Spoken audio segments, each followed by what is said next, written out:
नमस्कार साथियों, मैं एडवोकेट गोपाल शर्मा। तो आज हम डिस्कस करने जा रहे हैं सेक्शन 381 से लेकर 389 ऑफ सीआरपीसी के अंदर, जो कि बात करता है हमारे अपील से कि किस तरीके से अपील को पेश किया जाएगा, किस तरीके से अपील के अंदर रीजन रिकॉर्ड्स किए जाएंगे, किस तरीके से अपील में डिसीजन सुनाया जाएगा और कब डिसीजन नहीं सुनाया जाएगा जब पार्टी अपेयर नहीं है, मतलब कि non appearance of the parties या अपिलेंट जब होगा तब डिसीजन नहीं सुनाया जाएगा, और कब सफिशिएंट ग्राउंड्स पे डिसीजन सुनाया जाएगा, कब पार्टीज़ को नोटिस भेजा जाता है, किस तरीके से पार्टीज़ को बुलाया जाता है। तो आज हम सब बातें इन प्रोविजंस 381 से लेकर 388 तक के सेक्शंस में कवर करेंगे। तो बात कर लेते हैं हम सेक्शन 381 की। 381 के अंदर कहा गया है पहला पॉइंट कि अगर मान लीजिए कि कोई अपील जो कि कोर्ट ऑफ सेशन या सेशन कोर्ट के अंदर प्रेजेंट की गई है, तो वहाँ पे जो अपील को सुनेंगे वो या तो सेशन जज सुनेंगे या आपके पास में एडिशनल सेशन जज उस अपील को डील करेंगे, पहली बात। सेकंड बात, मान लीजिए कि अगर कोई जजमेंट आया, उस जजमेंट के अंदर किसी पर्सन को अक्यूज कर दिया, मतलब कन्विक्शन में वो अक्यूज हो गया पर्सन, तो उस चीज़ की जो अक्यूज किया गया है पर्सन, जिसने उसको अक्यूज किया है, वो judicial magistrate of second class थे, तो उसकी जो अपील की जाएगी वो अपीलेट कोर्ट के अंदर की गई, जहाँ भी उसकी जुरिसडिक्शन अपीलेट कोर्ट में की गई, वहाँ पर इस मैटर को असिस्टेंट सेशन जज या सीजीएम उस मैटर को डील करेंगे अपीलेट कोर्ट के अंदर। बात आती है कि जैसे मान लीजिए कि आपके पास में असिस्टेंट सेशन जज, एडिशनल सेशन जज और सीजीएम, अगर इनको रेफर किया गया है कोई मैटर, वो मैटर आपके सेशन जज या तो अपने स्पेशल ऑर्डर या जनरल ऑर्डर के अंदर बोल सकता है, अदरवाइज कोई हाई कोर्ट ने अपने स्पेशल डायरेक्शन दिया है, मतलब उसमें डायरेक्ट किया है कि आप इस मैटर को, इस अपील को डील कीजिए, तो वहाँ पर इस रेफरेंस में आपके पास में एडिशनल सेशन जज, असिस्टेंट सेशन जज और आपके पास में सीजीएम उस मैटर को डील कर सकते हैं।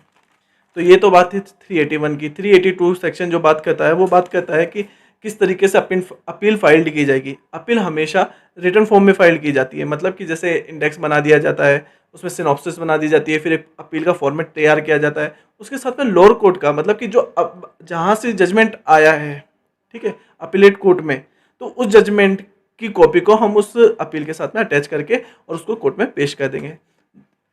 अब बात आती है सेक्शन 383 की। 383 के अंदर मान लीजिए कोई अक्यूज्ड है जो कि जेल के अंदर बंद है, और उस अक्यूज अपनी जो अपील पेश करेगा वो थ्रू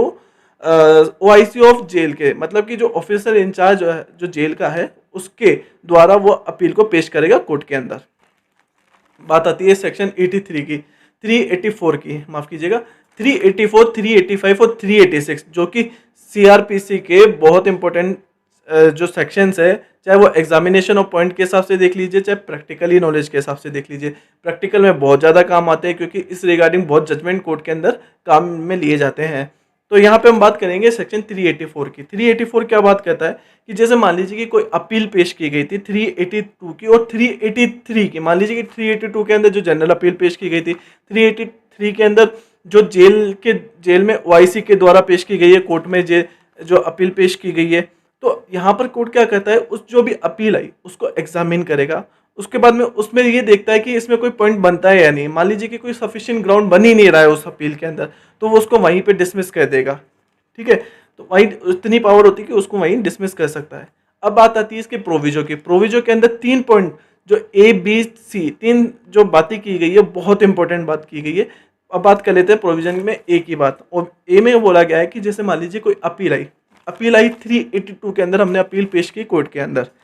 ठीक है। अब अगर कोर्ट उसको कभी भी डिसमिस नहीं कर सकता है। डिसमिस कब नहीं कर सकता कि अगर उसने दूसरी पार्टी को सुना ही नहीं हो, without giving any opportunity to hearing of the party, उस अपील को कैंसिल नहीं की जाएगी। वो मौका देगा उस पार्टी को, कोर्ट मौका देगी, उसको सुनेगी, और आफ्टर हियरिंग वो कोर्ट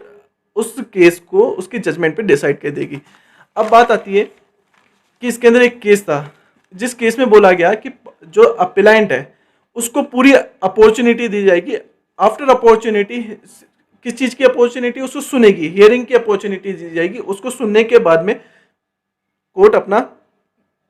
जो मैटर है वो डिसाइड कर देगी ऑन द मेरिट्स के ऊपर। ये जो बात बोली गई थी, एक केस था Chittaranjan Das versus state of West Bengal, AIA 1963 के केस के अंदर ये बात बोली गई थी। अब बात आती है इसके प्रोविजो बी की बात। प्रोविजो बी के अंदर बोला गया है कि अगर जो अपील है जो सेक्शन 383 के अंदर फाइल की गई थी, मतलब कि जो अक्यूज्ड जेल में है जो कि बंद है इस समय, और वो थ्रू आपके पास में ओआईसी ऑफ जेल जो कि क्या है कि ऑफिसर इंचार्ज ऑफ जेल के द्वारा कोर्ट के अंदर इस अपील को पेश कर रहा है अपिलेंट, तो वहां पर भी यही बात की गई है कि उसको विदाउट हर्ड आप कोई भी अपना जजमेंट पास नहीं करेंगे, मतलब कि उस अपील को डिसमिस नहीं कर सकते। आप उसको अपॉर्चुनिटी देंगे सुनने की, उसके बाद में ही अपना कोई जो भी आपका डिसीजन है उसको मेरिट पे डिसाइड करेंगे। ठीक है, इसमें दो एक्सेप्शन दी गई है। पहली ये कि अगर मान लीजिए वो बंदा जेल के अंदर बंद है, तो अगर उस जेल उसको प्रोड्यूस करने में, मतलब कि उसको कोर्ट में लाने तक अगर कोई दिक्कत आ सकती है या उसको प्रोड्यूस करने से कोई चीज़ अराइज हो सकती है, डिस्प्यूट अराइज हो सकता है, कोई दिक्कत हो सकती है, तो वो कोर्ट उसको मना कर देगी, उसको बिना प्रोड्यूस किए अपना केस को आगे चलाएगी। दूसरी बात, जब उस कोर्ट को लगता है कि जो अपील पेश की गई है ये अपील फेरीवोलस है, मतलब कि इसका कोई मतलब नहीं है उसको अपील को पेश करने का, तो वहां पे कोर्ट उसको डिसमिस कर देगी। अब आती है इसके प्रोविजो सी की बात में। सी बात बोलता है कि 383 की जो भी अपील फाइल की गई है उसको जब तक एक्सपायर नहीं कर सकता कोर्ट, उसको डिसमिस नहीं कर सकता जब तक कि उसका टाइम एक्सपायर नहीं हो जाए। जब तक वो टाइम पीरियड के लिमिट में है तब तक उसको कोर्ट डिसमिस नहीं करेगा कभी भी 383 की। अब इसमें कुछ बातें हैं 384 के सेक्शन की, कि जैसे मान लीजिए कि है ना, कोर्ट किसी अपील को डिसमिस करने जा रही है या फिर कोर्ट उसको डिसमिस कर ही रही है, तो क्या करेगी, उसके लिए उसको सबसे पहले कोर्ट को रिकॉर्ड मंगवाना पड़ेगा, उसको रिकॉर्ड को मंगवाना पड़ेगा, कॉल करना पड़ेगा और उसको एग्जामिन करना पड़ेगा। जब वो डिसमिस करने जा रही है किसी भी अपील को, उसके बिना वो अपील को डिसमिस नहीं करेगी जब तक कॉल को रिकॉर्ड नहीं कर लेती है वो। इसके अंदर एक बात और की गई है कि मान लीजिए कि कोई कोर्ट ऑफ सेशन या सीजीएम किसी अपील को डिसमिस करने जा रही है, और जब वो अपील को डिसमिस करने जा रही है या कर रही है, तब क्या करेगी, वो कोई भी जो रीजन है उस डिसमिस का उसको रिकॉर्ड करेगी। कौन? कोर्ट ऑफ सेशन और सीजीएम की कोर्ट उस चीज का रीजन रिकॉर्ड करेगी जो डिसमिस करने जा रही है आपके पास में। एक केस था Sitaram versus state of UP 1979 AIR का केस था। इसके अंदर बोला गया कि जब भी कोर्ट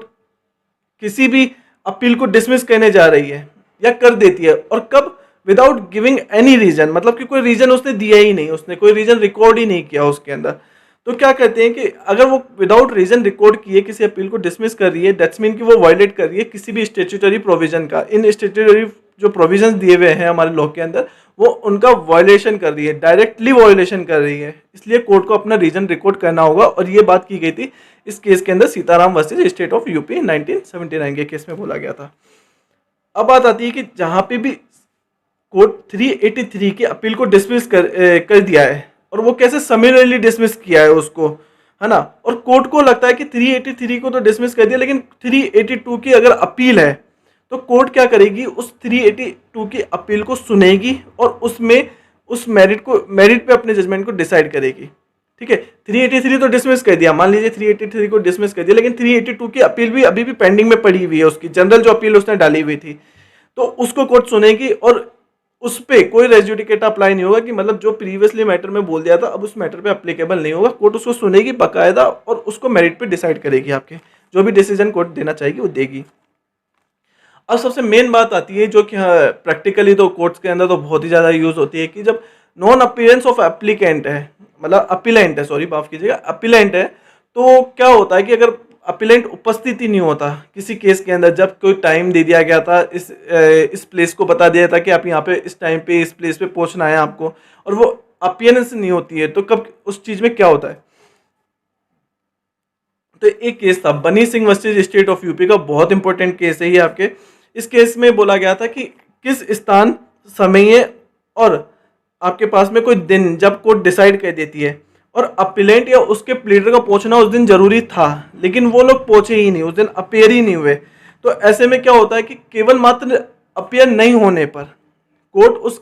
अपील को डिसमिस नहीं करेगी और ना उसको एक ग्राउंड बनाएगी अपने डिसमिस का, कि भाई इसको इस पे उसने क्या करा कि उसको डिसमिस करने का ग्राउंड बना लिया, तो कोर्ट अभी ऐसा कभी भी अपने तरफ से ये काम नहीं करेगी, ना उस चीज को ग्राउंड बनाएगी। एक केस था Kishan Singh versus state of UP, ये भी आपके पास नॉन अपीयरेंस ऑफ अपीलेंट के रिगार्डिंग ही था। इसमें बोला गया था कि अगर कोई, यद्यपि अगर कोई अपील डिसमिस्ड कर दी जाती है और वो रीजन उसका ये देते हैं कि default of appearance of the parties, कि मतलब कि वो पार्टीज उपस्थित ही नहीं हुई है, तो भाई अगर ऐसा कोई डिसीजन दे देती है तो हाई कोर्ट के पास में अपील के अंदर इतनी पावर होती है, मतलब कि कोर्ट अपना इनहेरिटेंस पावर यूज कर सकता है 482 ऑफ सीआरपीसी जो हम आगे पढ़ेंगे, उसमें कोर्ट के पास में इतनी पावर होती है कि वो केस को वापस रिस्टोर कर सकता है, और रिस्टोर करने के बाद में वो क्या कर सकता है, उसमें अपना जजमेंट दे सकता है, जो भी वो अपना जजमेंट डिसाइड कर सकता है कोर्ट। इतनी हाई कोर्ट के पास में पावर होती है। लेकिन जो भी हाई कोर्ट के सबऑर्डिनेट कोर्ट्स होते हैं उनके पास में ये पावर नहीं है। जो भी अपीलेट कोर्ट्स होती है ना, हाई कोर्ट की सबऑर्डिनेट अपीलेट कोर्ट है जो अपील को सुनती है, उनके पास में ये कहीं भी इनहेरिटेंस की पावर नहीं दी गई है। बात करते हैं कि सेक्शन 385 की बात करते हैं। 385 जब अपील को समिलेटली डिसमिस नहीं किया जा सकता, मानते हैं कि नहीं किया जा सकता समिलेटली डिसमिस, सुनेंगे मैटर को आप, डिसीजन से पहले रीजन रिकॉर्ड करेंगे उसमें, तो उस टाइम पे क्या होता है कि फॉलोइंग पर्सन्स को आपको क्या करना पड़ता है, नोटिस भेजना पड़ता है।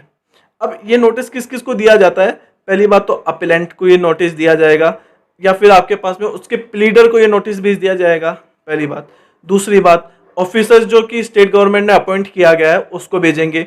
तीसरी बात, जब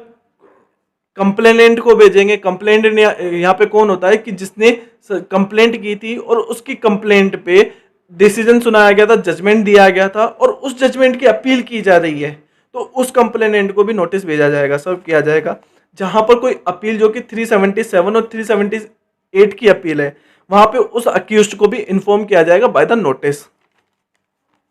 अब बात आती है कि है ना, कोर्ट क्या कहती है, हमेशा रिकॉर्ड करती है। रिकॉर्ड किसको रिकॉर्ड को कॉल करती है, नहीं मतलब जब अपील में चले गए तो आप कोर्ट जहां से जजमेंट आया उस रिकॉर्ड को कॉल करेगी, है ना। अगर कोर्ट को लगता है कि यार ये मैटर तो एक्सटेंड का है या फिर लीगैलिटी ऑफ सेंटेंसेस के हैं, मतलब कि जैसे ये होता है ना कि आपके पास में पनिशमेंट के रिगार्डिंग कोई है आपके पास में, ये उसको बढ़ाना है मैटर को, तो अगर इस रिगार्डिंग है, पनिशमेंट को बढ़ाना है, तो इस रिगार्डिंग में कोर्ट क्या कहती है, रिकॉर्ड को नहीं मंगवाएगी और बिना रिकॉर्ड के ही क्या करती है वहां पे अपना जजमेंट सुनाती है, अपने जो भी डिसीजन है वो देती है बिना रिकॉर्ड मंगवाए, यहाँ पर लीगैलिटी ऑफ सेंटेंसेस में और एक्सटेंड के अंदर। अब बात आती है कि अगर मान लीजिए कि कोई अपील की गई जिसमें ज्यादा सजा की बात की जा रही है कि इसमें ज्यादा सजा हो, तो ऐसे में क्या होता है कि आप सिर्फ जो बात करेंगे वो इसी रिगार्डिंग बात करेंगे कि ज्यादा सजा के रिगार्डिंग ही जो भी आप बात या अपने पॉइंट्स रखना चाहते हैं वो रखेंगे। इसके अलावा आप कुछ भी अदर या एक्स्ट्रा बात नहीं करेंगे, ना बोलेंगे, ठीक है। लेकिन अगर कोर्ट की परमिशन है तो आप कोर्ट की परमिशन से ये काम कर सकते हैं, with the permission of the court आप इस चीज को उठा सकते हैं। अब बात आती है सेक्शन 386 के अंदर। इसमें बात की गई है कि है ना, कि जब अपीलेट कोर्ट रिकॉर्ड को मंगवा लेगी, जब भी कोर्ट को जो अपीलेट कोर्ट है वो रिकॉर्ड को मंगा लेगी, तो वो क्या करेगी कि अपीलेंट को, प्लीडर को और अदर पार्टीज को सुन लेगी, मतलब वो सबसे पहले उनको सुनेगी, है ना। और कोर्ट सेटिस्फाई हो जाती है कि भाई यहाँ कोई ग्राउंड ही नहीं बनता है, कि इस अपील के अंदर कोई ग्राउंड ही नहीं बन रहा है, जब पार्टीज को सुन लिया है तो कोर्ट क्या कर देगी, उस अपील को डिसमिस कर देगी और अपना जो भी कोई भी ऑर्डर है वो भी पास कर सकती है इसके अंदर। अब बात इस जो 386 के अंदर बताई गई है कि कोर्ट के अंदर क्या क्या पावर होती है उसको डिस्क्राइब किया गया है। जैसे कि पहली बात आती है कि जहां पे अपील हो रही है ऑर्डर ऑफ अक्यूटल की, जो कि हमने 378 सेक्शन के अंदर पढ़ा था, ऑर्डर ऑफ अक्यूटल की, यहाँ पर जहाँ पे अपील होती है तो वहाँ कोर्ट क्या क्या काम कर सकती है, वहाँ कोर्ट क्या कर सकती है कि उस ऑर्डर को रिवर्स कर सकती है, मतलब कि उसको चेंज कर सकती है, या फिर वो आपके पास में ऑर्डर दे देगी फर्दर इंक्वायरी का या फर्दर जो भी प्रोसीडिंग का आपके पास में ऑर्डर दे देगी, पहली बात। दूसरी बात आती है रिट्रायल करने का ऑर्डर दे देगी कि उसको रिट्रायल करने के लिए वापस भेज सकती है उसको। तीसरी बात कमिटल कर सकती है, मतलब कि उस ट्रायल को ही समाप्त कर सकती है वहाँ पे। फोर्थ बात कि जो अब वो फाइंडिंग में क्या कर सकती है कि ऐसे कुछ फाइंडिंग गिल्टी के रिगार्डिंग कोई फाइंडिंग दे सकती है और उसमें अपना जजमेंट सुना सकती है, मतलब कि वो जो जजमेंट सुनाएगी वो अकॉर्डिंग टू लॉ सुनाएगी उसके अंदर। अब बात आती है सेकंड की, जब अपील हो रही है ऑर्डर ऑफ कन्विक्शन की, जो कि 374 के अंदर है, हमने पढ़ा था कि ऑर्डर ऑफ कन्विक्शन की अपील किस तरीके से होगी। अब बताते हैं यहाँ पे कि अगर इस रिगार्डिंग कोई कन्विक्शन की अपील हो रही है, मतलब कि इस कन्विक्शन की अपील हो रही है, तो वहां पे पहली बात कोर्ट के पास में क्या पावर होती है कि कोर्ट उसको रिवर्स कर देगी, या तो रिवर्स कर देगी जो फाइंडिंग दी गई उसको रिवर्स कर देगी, और क्या कर सकती है कि किसी जो अक्यूज्ड है उसको अक्यूट कर सकती है, मतलब कि उसको छोड़ देगी, बरी कर देगी या डिस्चार्ज कर देगी उसको केस से। दूसरी बात रीट्रायल का वो दे सकती है, ऑर्डर दे सकती है। तीसरी बात कमिटल कर सकती है, कमिटल ऑफ ट्रायल कर सकती है, मतलब कि उसको ट्रायल को ही खत्म कर सकती है। फोर्थ बात, वो फाइंडिंग को क्या कर सकती है कि फाइंडिंग को तो अल्टर कर सकती है, फाइंडिंग को चेंज कर सकती है, और आपका जो लास्ट का सेंटेंस है उसको मेंटेन रहने दे सकती है। पांचवी बात, वो क्या कर सकती है कि फाइंडिंग को तो सेम ही रहने दे, मतलब कि कोई अल्टरनेशन नहीं करे, लेकिन आपके सेंटेंस को चेंज कर दे, उसमें अल्टर कर दे, उसकी पोजीशन को चेंज कर दे, जो सेंटेंस है उसको। बात आती है तीसरी की अनहेंसमेंट ऑफ सेंटेंस की, सेंटेंस का अनहेंसमेंट बढ़ाना चाहते हैं, जो कि 377 के अंदर हमने डील किया था। उसमें कोर्ट क्या कर सकती है, उसकी पावर क्या होती है कि वो रिवर्स कर सकती है फाइंडिंग को, अपना सेंटेंस दे सकती है जिस सेंटेंस के अंदर वो अक्यूट कर सकती है अक्यूज्ड को, या डिस्चार्ज कर सकती है। दूसरी बात, उसमें वो रिट्रायल करवा सकती है ऑर्डर का, ठीक है, रिट्रायल करवा सकती है, ट्रायल का माफ कीजिएगा। तीसरी बात, कमिटल ऑफ ट्रायल कर सकती है, मतलब कि ट्रायल को खत्म कर सकती है। फोर्थ बात आती है कि वो क्या कर सकती है कि अदर मतलब फाइंडिंग को क्या कर सकती है, अल्टर कर सकती है, और सेंटेंस को मेंटेन रखे, कि मतलब सेंटेंस को चेंज नहीं करे लेकिन फाइंडिंग को चेंज कर दे उसमें जो भी फाइंडिंग थी जजमेंट के अंदर। पांचवी बात, वो क्या कर सकती है, फाइंडिंग को तो सेम मेंटेन रखे, लेकिन क्या करे कि ऑर्डर को मतलब जो आपके पास में जजमेंट है उसको चेंज कर दे, ये काम कर सकती है। चौथी बात आती है कि अगर किसी ऑर्डर की अपील की जा रही है, कोई अदर ऑर्डर है उसकी अपील की जा रही है, तो कोर्ट क्या कर सकती है, यहाँ पे अल्टर कर सकती है ऑर्डर को, या फिर उसको रिवर्स भी कर सकती है, जो भी जजमेंट आया था उसके रिवर्स में बात कह सकती है आपके पास में। अब बात आती है कि पांचवी बात आती है इसके अंदर कि कोर्ट क्या कर सकती है, साथ साथ में ये भी काम कर सकती है, जैसे अमेंडमेंट कर सकती है, कंसिक्वेंशियल और इंसिडेंटल ऑर्डर्स दे सकती है उसके अंदर। लेकिन ये जो ऑर्डर्स देगी ये हमेशा जस्ट एंड प्रॉपर देगी, मतलब कि जो पार्टी को नुकसान नहीं करते, पार्टी के फेवर में होगी, इस तरीके का ऑर्डर सुनाएगी कोर्ट। तो यहाँ पे 386 हमारा जो सेक्शन था वो कंप्लीट होता है। अब बात करते हैं हम सेक्शन 387 की। 387 क्या बात करता है कि जो भी अपीलेट कोर्ट अपना जजमेंट देती है वो हमेशा जजमेंट चैप्टर 7, जो कि CrPC chapter 7 criminal judgment in criminal proceeding के अंदर कैसे दिया जाता है उसके अकॉर्डिंग अपना अपीलेट कोर्ट क्या करेगी, जजमेंट सुनाएगी, ठीक है। और किसी पर्सन को हाजिर होने के लिए भी कह सकती है कोर्ट जब जजमेंट सुना रही है, और ये जो हाजिर होने के लिए बोलेगी ये कोर्ट के डिस्क्रिएशन पे, मतलब कि डायरेक्शन देगी अपना कोर्ट उसमें, तब पार्टी को बुला सकती है और पार्टी को अपेयर होने के लिए कह सकती है। ये बात की गई है हमारे 387 के अंदर। अब बात करते हैं सेक्शन 388 के, कि मान लीजिए कि कोई भी जजमेंट दिया जा रहा है और वो जजमेंट अपील में दिया जा रहा है, बाय द हाई कोर्ट वो जजमेंट दिया जा रहा है, तो क्या करेगी जो हाई कोर्ट है वो उस जजमेंट को सीजीएम के द्वारा, जो जुडिशियल मजिस्ट्रेट ऑफ क्लास के अंदर जो ये जजमेंट दिया था जिसकी अपील की गई थी, और उस अपील को हाई कोर्ट ने जजमेंट दिया उस अपील पर, या उसको हाई कोर्ट ने उस अपील को सुनकर अपना जजमेंट दिया, तो वो जजमेंट सीजीएम के द्वारा जुडिशियल मजिस्ट्रेट को भिजवा दिया जाएगा। पहली बात, अगर मान लीजिए कोई एग्जीक्यूटिव मजिस्ट्रेट ने अपना जजमेंट दिया था और उस जजमेंट की अपील की गई थी और उस अपील को हाई कोर्ट ने सुना था और हाई कोर्ट ने उसमें अपना डिसीजन दिया था, उस डिसीजन या जजमेंट को हाई कोर्ट डिस्ट्रिक्ट मजिस्ट्रेट के द्वारा एग्जीक्यूटिव मजिस्ट्रेट को भिजवा दिया जाएगा। अब जब ये काम कर लेती है कोर्ट, हाई कोर्ट ये काम कर लेती है, तो जो भी ये एग्जीक्यूटिव मजिस्ट्रेट की कोर्ट थी या जुडिशियल मजिस्ट्रेट की कोर्ट थी, अब ये क्या करेगी कि जो हाई कोर्ट ने अपना डिसीजन दिया उसी के अकॉर्डिंग काम करेगी, और तो और वो अपने जो डिसीजन है या जजमेंट है उनको अमेंडमेंट भी कर सकती है। तो आई होप आपको ये 381 से लेकर 388 तक का समझ में आया होगा। तो इसी के साथ में धन्यवाद।